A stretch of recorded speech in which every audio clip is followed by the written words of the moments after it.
Planned Parenthood has its eyes on this year's presidential election. The nonprofit began mobilizing its We Decide 2020 campaign this week. It's a $45 million political effort that will support presidential, congressional, and state-level candidates who support abortion rights. CBS News reporter Kate Smith sat down with the organization's executive director, and Kate joins us now. Good to see you. Nice to be back. So what is the strategy for Planned Parenthood and this campaign? The strategy is that they absolutely have to put in the White House someone who is not hostile towards reproductive health care access. And they're not just looking at the White House, they're looking at all these congressional races, they're looking at state races, they're looking at local elections. So there will be nothing on the ballot from top to bottom that Planned Parenthood isn't looking at, analyzing, and targeting this year. Because some of these state laws are the laws that end up going all the way up to the Supreme Court and then affect the laws across the country. What's at stake here?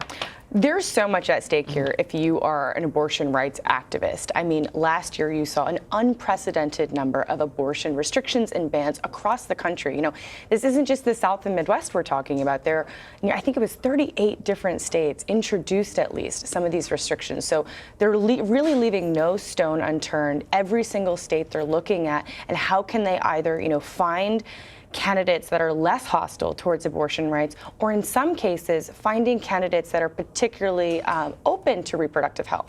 So, for example, I spoke to a volunteer activist in Colorado, and she was telling me that Colorado, their Planned Parenthood affiliates there, see patients from 38 different states. Wow. That's ridiculous. Stunning, right? Wow, yeah. And so her kind of strategy for 2020 is making sure that Colorado is best positioned politically to maintain its, status quo of being something of an abortion haven for all of these patients that you're seeing from all over the country coming here. And Colorado is not unique by any means. You're seeing that happen in Illinois, you're seeing that happen in New York. So it's kind of, where can we keep the ground that we've had, and how can we stop losing ground in these other states? Can we just point out when you say, there are patients coming from all these different states, they're not all coming for abortions. They're coming for basic health coverage, right? That's exactly right. Women's care. Right. Exactly. Planned Parenthood does so much more than abortion, of course. They do birth control, STI screenings. But a really important thing to note here is that Planned Parenthood has increased their abortion care services. That's because it's become nearly impossible to give abortion services if you are not a Planned Parenthood. It's expensive to comply with a lot of these regulations, to understanding a continuously shifting regulatory landscape.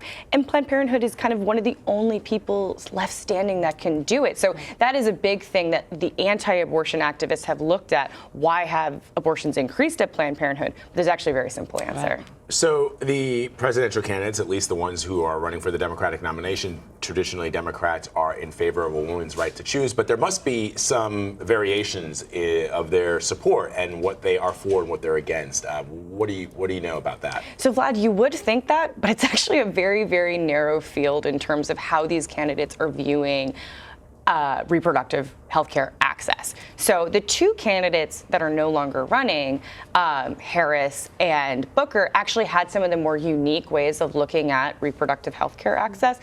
They're not on the stage anymore, they're not running. So the ones that are left, and especially the ones that you saw on Wednesday evening that are on that stage for the debate, they pretty much all have the same idea. You need to get rid of the Hyde Amendment, which of course bars federal funding from going towards abortion. You need to somehow figure out how to stop states from passing bans that are unconstitutional, stop using the justice system as a way to kind of test out what works and what doesn't. And then also judge seats are just immensely important for this fight. Like you said, Anne Marie, so many of these things are state battles that become national. So how can you make sure that when these things are introduced on those state court systems, introducing federal judges that are going to be supportive of abortion rights access, or at least supportive of upholding Roe v. Wade. And then, of course, the crown jewel, the Supreme Court, making sure those seats are filled with people who are sympathetic towards Planned Parenthood's cause. Speaking of that, this March, the Supreme Court is going to be hearing the first abortion case since 2 justices were appointed. How crucial is this moment? I think it's hard to overstate how crucial this moment is for pro-abortion rights activists if the Supreme Court ultimately decides to uphold the abortion restriction at the center of the case, an admitting privilege. Louisiana would become the first state with no access to legal abortion. Wow. which is incredible, and that hasn't happened since 1973. So very, very high stakes. And of course, it would be naive to think that Louisiana would be the only one. The idea is that many states would then, getting that cue from SCOTUS to think that, okay, these are legal, would have then implement the same laws themselves. Because some of these laws are on the books, they're just sort of waiting to be implemented, essentially. That's exactly right. Yeah. All right. Well, thank you, Kate. Thanks, Thank Kate. you.